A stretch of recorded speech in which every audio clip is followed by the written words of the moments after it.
Welcome to it's my why by Arpita.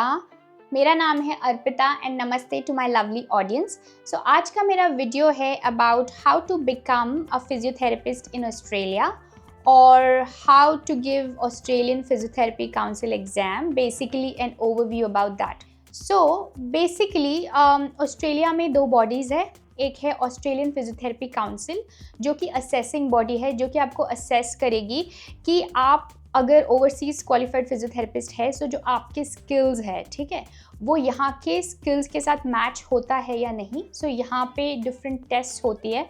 So I will explain to you कि उसकी procedure क्या है, ठीक है। सो उसके अलावा एक और बॉडी है जो कि है AHPRA, alright. So AHPRA is basically Australian health practitioner regulation agency, right.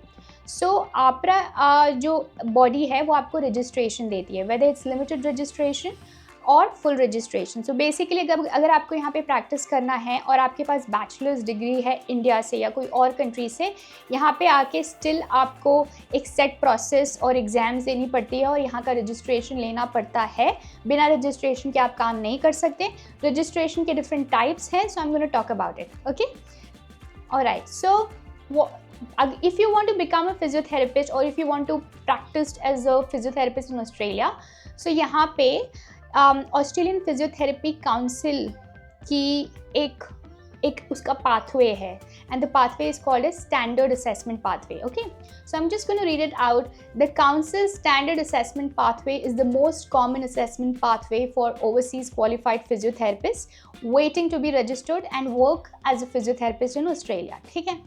अभी ये जो स्टैंडर्ड असेसमेंट पाथवे है, आप इसके लिए कब उसका जो क्राइटेरिया है, मिनिमम क्राइटेरिया क्या है इसमें अप्लाई करने के लिए, स्टैंडर्ड असेसमेंट पाथवे के थ्रू अप्लाई करने के लिए, the minimum criteria to apply for the standard assessment pathway include a कि to be an overseas qualified physiotherapist with minimum like diploma level qualification. So basically आपके पास bachelors या आपके पास होना चाहिए आपकी कंट्री जहाँ से भी आपने फिजियोथेरेपी की डिग्री ली है, you need to have that qualification. उसके अलावा द सेकेंड इज़ आपके पास meeting the educational qualification requirement for or already hold registration without any restriction in your own country of training. जैसे इंडिया में Indian association of physiotherapist होता है, right. सो वहाँ पे आपने रजिस्टर्ड होने चाहिए, आपके पास वहाँ का रजिस्ट्रेशन होना चाहिए, ओके। नाउ आप अब यहाँ पे मैं आपकी प्रोसेस बहुत ही सिंपल वे में एक्सप्लेन करूँगी।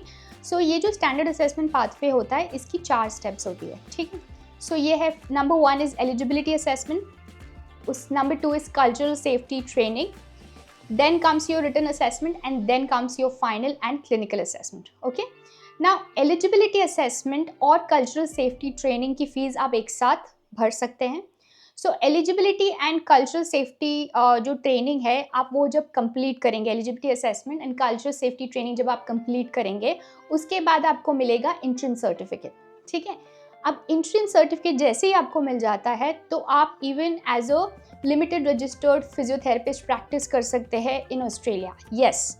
बिना एग्ज़ाम या रिटन असेसमेंट दिए बिना भी, अगर आपके पास कोई आप सुपरवाइज़र है, आपको कोई जॉब मिलती है और आपके पास कोई सुपरवाइज़र है जो आपको सुपरवाइज करने के लिए थ्रू आउट प्रैक्टिस रेडी है, then you with the help of entrance certificate you can apply for limited registration in of course APRA, and they can provide you with a limited registration certificate, all right. So once you get that, then you can जैसे आपके पास interim आ गया, अभी आपका next step आएगा written assessment, ठीक है। So written assessment and then it will be a clinical assessment, and जब आप ये पूरी चीज़ें कंप्लीट कर लेते हो तो आपको मिलेगा final certificate, and once you get the final certificate then आप आप्रा में जाके फुल रजिस्ट्रेशन के लिए, ऑलराइट, जनरल रजिस्ट्रेशन के लिए एज अ फिजियोथेरेपिस्ट अप्लाई कर सकते हैं, which will be your final thing, okay. Now ये था एक बेसिक आइडिया और steps about standard assessment pathway. अभी सबसे पहले तो फीस कि आपको ये पूरी प्रोसेस करने में कितनी फ़ीस लगेगी। As of today which is like February 2024, I will just read out the fees. So eligibility assessment की फीस है $1,136. Then comes your cultural safety training जिसकी फीस है $228.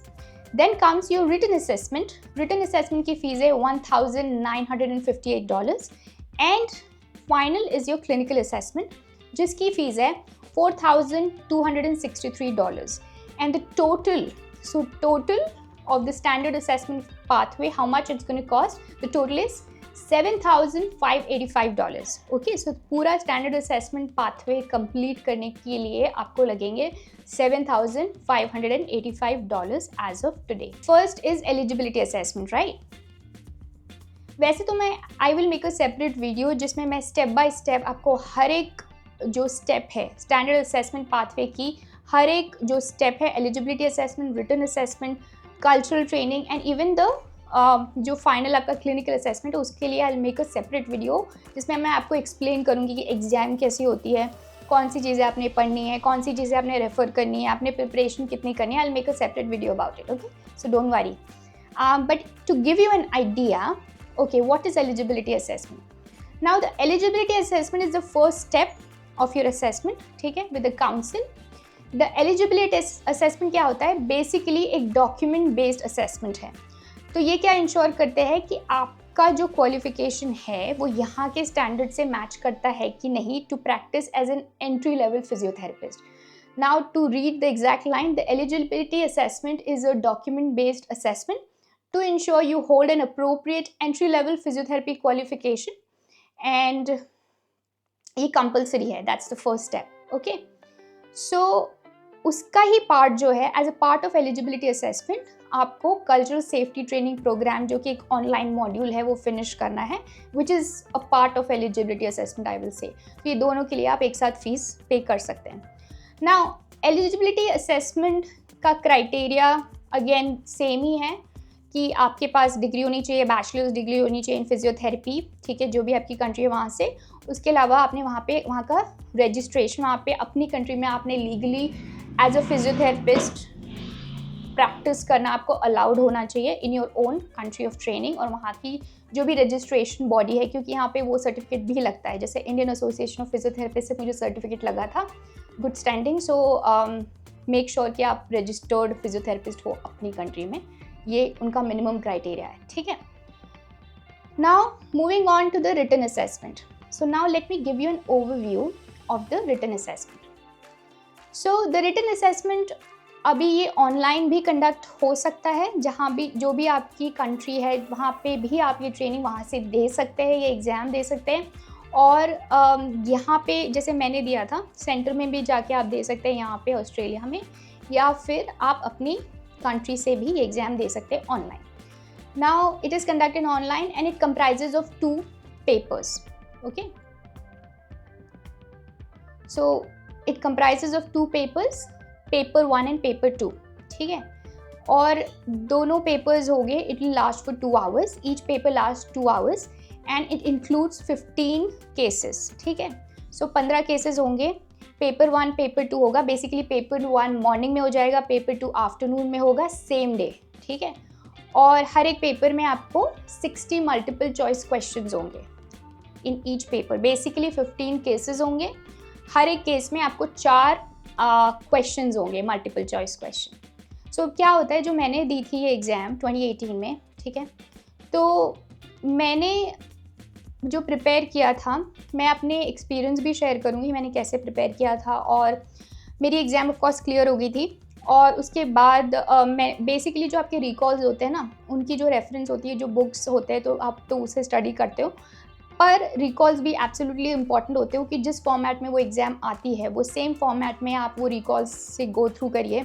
6 महीने के, 1 साल के, जितना ज़्यादा आप करेंगे तो आपको एक आइडिया हो जाता है कि कैसे क्वेश्चंस फ्रेम होते हैं, उसके आंसर्स किस हिसाब से होने चाहिए. But according to my personal experience, बहुत ऐसे रिटन, मतलब डीप एनाटॉमी बेस्ड क्वेश्चंस नहीं होते, क्वेश्चंस होते हैं सिनेरियो के, कि अगर आप फिजियोथेरेपिस्ट हैं और यहाँ के प्रैक्टिकल सेटअप में ऑस्ट्रेलिया में आप काम कर रहे हैं, तो अगर एक सर्टन केस है, फॉर एग्जांपल हिप रिप्लेसमेंट है, ठीक है, या total hip replacement, total knee replacement, उसके प्रिकॉशंस, या कौन सी एक्सरसाइज कॉन्ट्राइंडिकेटेड होगी, कौन सी चीज़ें एक्सरसाइज आप देंगे.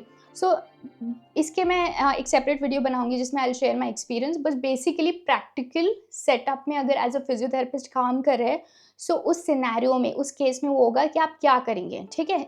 It's based around that.